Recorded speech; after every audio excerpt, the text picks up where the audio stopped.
The 1920s was a wild time to be alive. Flappers were dancing to Charleston. Gangsters were ruling the streets and people were getting rich off the back of organized crime. The most infamous of these gangsters was Al Capone, a man whose name has become synonymous with organized crime. This is the only place where you can find out how his ghost continues to haunt Chicago to this day. As someone who has written multiple books about the Mafia, there are very few stories that I haven't heard before. But when it comes to the mob in America, there's always something new to learn. After all, the Mafia's history dates back hundreds of years. So what could I possibly write a book about now? Well, I'm glad you asked. It's me. And today, we're going to talk about Ghosts of the Mob. Past Never Die. The story of Al Capone and the Chicago Outfit. Welcome back, everyone. Before we get into today's episode, I wanted to let you know that I have a podcast. Now, I know some of you have been asking for Unfortunately, I don't have any right now, but I do have a podcast that should tide you over. It's hosted by myself and my friend, and we cover all things Mafia and mob history there. There's no ads or sponsors. We keep it strictly about the mob. And if you want to listen, you can find us anywhere you get your podcasts. Also, please make sure you like, comment, and subscribe because that really helps us out. Now, on to today's episode. Al Capone, a name synonymous with organized crime, his face plastered across newspaper clippings from the 1920s to the 40s. He's the character that Hollywood uses to represent the Mafia whenever they want to cast an Italian mobster.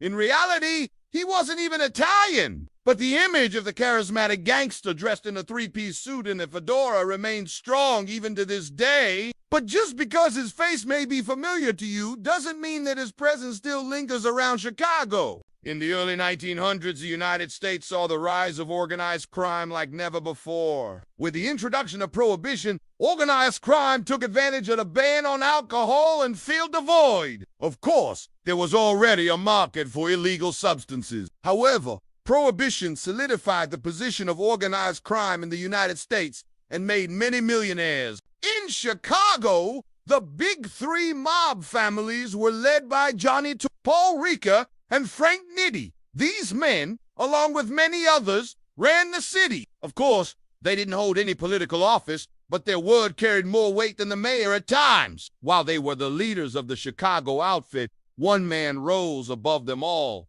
Al Capone. Capone didn't come up in the ranks of the Chicago Outfit. He didn't work his way up from being a soldier to a copper regime to becoming a boss. No! Capone was brought in by Johnny. When Torrio left the country to live in relative peace in Italy, he left the day-to-day operations of the family to Capone. From there, Capone climbed to the top of the pile and became the most powerful mobster in the city. While Capone was known for his involvement with the Chicago Outfit, he was never officially a member. He didn't need to be. He was already running the outfit. Capone's ruthlessness and violent tendencies made him feared throughout the country. And while much of the violence done by the Chicago Outfit was kept under wraps, there was one event that stood out among the rest. On February 14th, 1929, 7 members of the North Side Gang were lined up against a garage wall and shot in cold blood. Their crime? Stealing a truck full of beer from a rival gang. A gang that happened to be under the protection of Al Capone. These men had stolen the beer from the South Side Irish gang and sold it to the North Side gang. Needless to say, that didn't sit well with Capone. And after finding out who was responsible, he wasted them.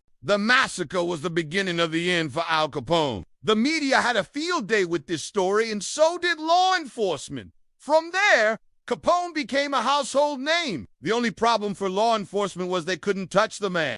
Even though the Valentine's Day Massacre was one of the most heinous crimes committed at the time, not a single person involved was convicted. Law enforcement didn't have enough evidence to put anyone behind bars. So they went after Capone for tax evasion and sent him to jail. When Capone went to prison, the Chicago Outfit continued to thrive. But without the charismatic leader at the helm, the outfit began to fracture. Rival gangs gained power and Capone's empire crumbled. By the time he got out of prison, the outfit had changed. Upon his release from prison, Capone retreated from public life and spent his days playing golf, hanging out with his friends and trying to stay out of trouble. But it was too late. The Chicago outfit wasn't looking for a leader. They were looking for someone to blame. To this day, rumors persist that Capone was behind the St. Valentine's Day massacre, even though he wasn't even in the country when it happened. But those rumors started a fire that still burns today.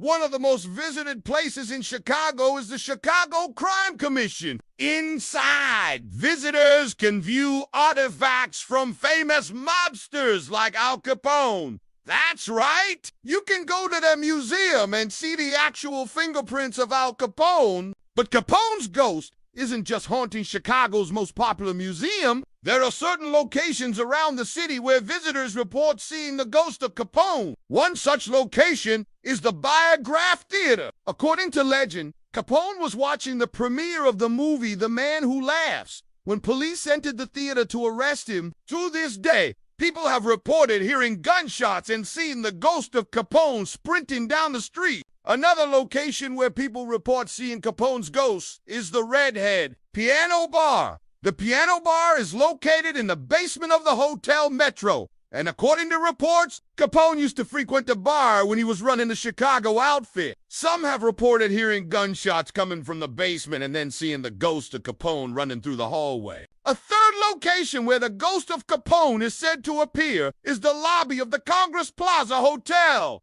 Some believe that Capone was shot in the lobby of the hotel, but records show that he was arrested there, not killed. But regardless, people have reported seeing the ghost of Capone in the lobby from time to time. While these sightings have been reported, there's nothing substantial to link Capone to any of these places other than the fact that he was a powerful mobster. I mean, newspapers loved writing stories about Capone, but most of the stories weren't true. I wouldn't put it past them to fabricate stories about Capone being in certain places when he may have not been there. After all, the papers knew that Capone was dangerous and was wanted by the police, so it would have been easy for them to write a story about him being in a certain place. Then, the police raid that location, hoping to capture the mobster. Needless to say, it's likely that Capone's ghost is just a figment of people's imagination, which is understandable. Even though he may not be haunting the streets of Chicago, the legacy of Al Capone still lives on through the tales told about him. Some believe that Capone's body was never actually buried.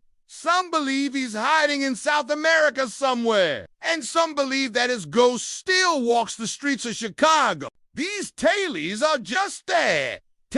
But as long as people tell them, Capone will continue to live on. Even though Al Capone died nearly 40 years ago, his legacy lives on through the stories that are told about him. Whether he haunts the streets of Chicago or not, only the spirits that walk the streets at night know. But one thing is for sure, Al Capone's legacy lives on. I hope you enjoyed today's episode. If you did, please make sure you like, comment, and subscribe. Also, you can find me on social media. Leave me a message, and I'll get back to you. As always, remember John Gotti. The only family I had was my wife and kids in the Mafia.